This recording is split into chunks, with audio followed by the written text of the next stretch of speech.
Live in relationship के ऊपर Kerala high court का एक बहुत ही अहम फैसला आया है,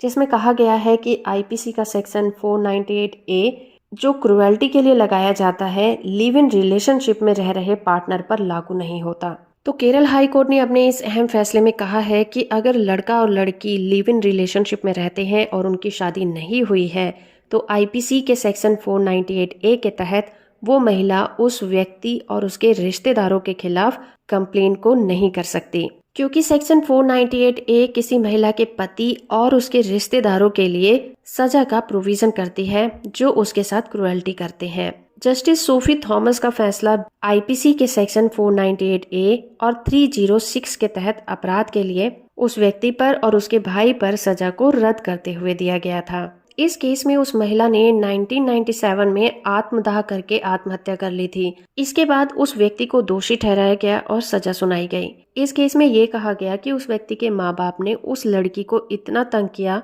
कि मजबूर होकर उसे मरना पड़ा। हाई कोर्ट ने इस फैसले में कहा कि ट्रायल कोर्ट और अपील कोर्ट ने सेक्शन 498 ए के तहत पति और उसके रिश्तेदारों को दोषी ठहराने के अपराध में जो सजा दी है वो बिल्कुल गलत है। जस्टिस थॉमस ने तर्क दिया कि इस मामले में जो कपल है उनके बीच में मैरिज नहीं हुई थी और उन्होंने लिव इन रिलेशनशिप की तरह साथ रहना स्टार्ट कर दिया था, जिसकी कानून के नजरों में कोई भी वैल्यू नहीं है। आईपीसी के सेक्शन 498 ए के तहत सजा साबित करने के लिए व्यक्तियों का आपस में शादीशुदा होना जरूरी होता है, लेकिन यहाँ पर दोनों लिव इन रिलेशनशिप में रह रहे थे, वो दोनों शादीशुदा नहीं थे। और हाई कोर्ट ने ये भी नोटिस किया कि उस महिला ने मरने से पहले कोई भी बयान नहीं दिया था जिसमें उसने अपने लिव इन पार्टनर या उसके भाई के खिलाफ कोई बयान दिया हो। उस महिला ने सिर्फ इतना ही कहा कि उसके सास ससुर ने ये कहकर उसे प्रताड़ित किया था कि वो उनके बेटे को बहला फुसलाकर अपने साथ ले आई है। इतना ही नहीं, मरने से पहले उस महिला ने ये भी कहा था कि उसका पति उसे बहुत प्यार करता था,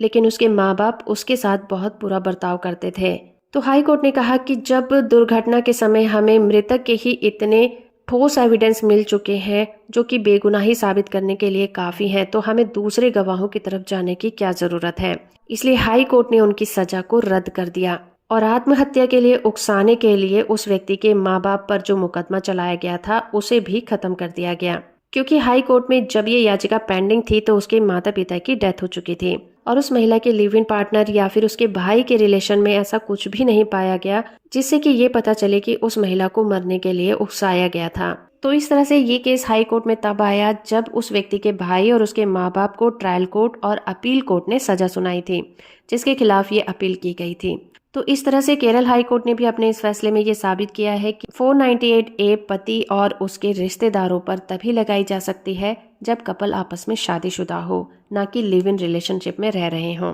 होप कि आपको ये वीडियो इन्फॉर्मेटिव लगी होगी। वीडियो को लाइक और चैनल को सब्सक्राइब करना बिल्कुल मत भूलिएगा।